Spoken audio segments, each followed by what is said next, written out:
determine whether this technology will help or hinder their ability to achieve that millennial dream. Now, for this generation, they were kids when social media became the main way to communicate. They built a social identity in this new virtual space, and social media became a necessity pretty quickly. It still is to them to this day. That culture of comparison is much more deeply ingrained within this generation. Like the mid-millennial, they feel the pressure social media creates, and perhaps even more as they continue to age. Which is where I want to talk about the millennial dream. Now, the millennial dream is born directly out of that culture of comparison. It's the millennial belief, I can't just be happy, I need to be the happiest a person can be, I need to be happier than my entire feed. This idea of pursuing the absolute epitome of happiness, which, you know what? I don't hate it, I just think it sets you up for disappointment. 68% of millennials define that success as working a job they feel passionate about, but 55% of them are not passionate about their jobs. 60% of millennials want to buy homes in urban areas. 70% of them cannot afford to buy a home in any surrounding area. And we laugh, but it isn't their fault for being ambitious. Rather, we're in the world that we're in. Right? So much so that 60% of millennials globally say point blank they're going through a quarter-life crisis.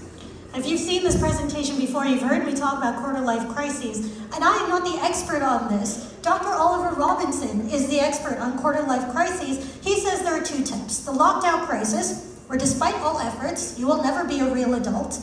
And the second, which I consider significantly worse, is the locked-in crisis, where all efforts to be a real adult have put you on a path that you don't want to be on, but you don't know how to get off of.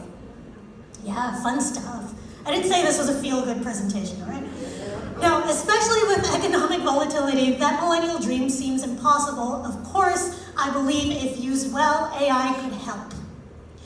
Now let's talk about what the millennial dream actually comprises of. It's about job satisfaction, financial wellness, and mental health. And to advocate for my fellow millennials, when you put it like that, it really isn't that much to ask. So let's start with job satisfaction. 48% of millennials are very or extremely concerned about how AI will impact their jobs. I talked to you about this yesterday. I don't want to be a broken record.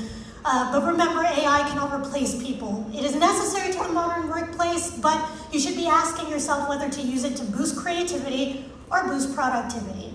That's kind of the balance we want to strike. AI is a skill, not an employee. Now, one of the biggest things that I've been talking about, just in conversations I've had with folks, is that insight I showed on employee toolkits and this idea of reskilling your entire team to better understand AI.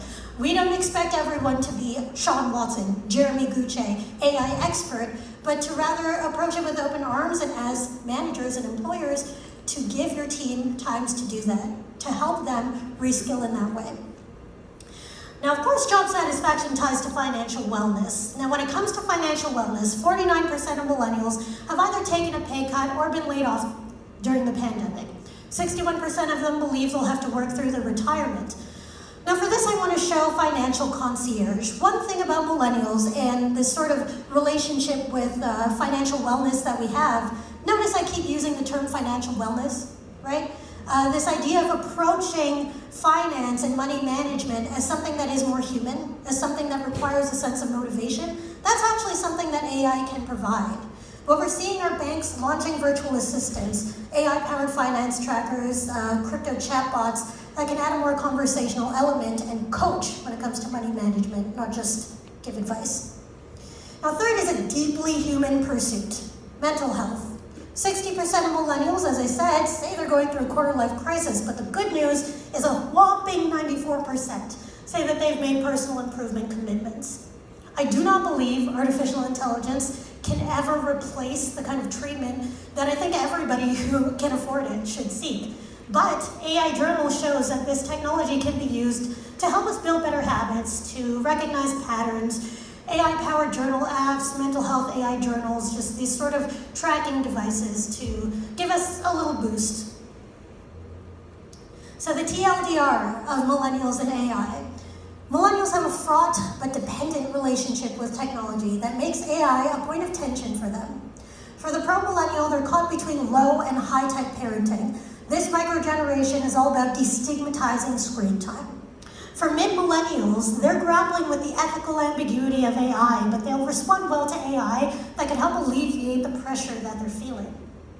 For nouveau millennials, they're pursuing the millennial dream and hoping AI can help, not hinder, that process.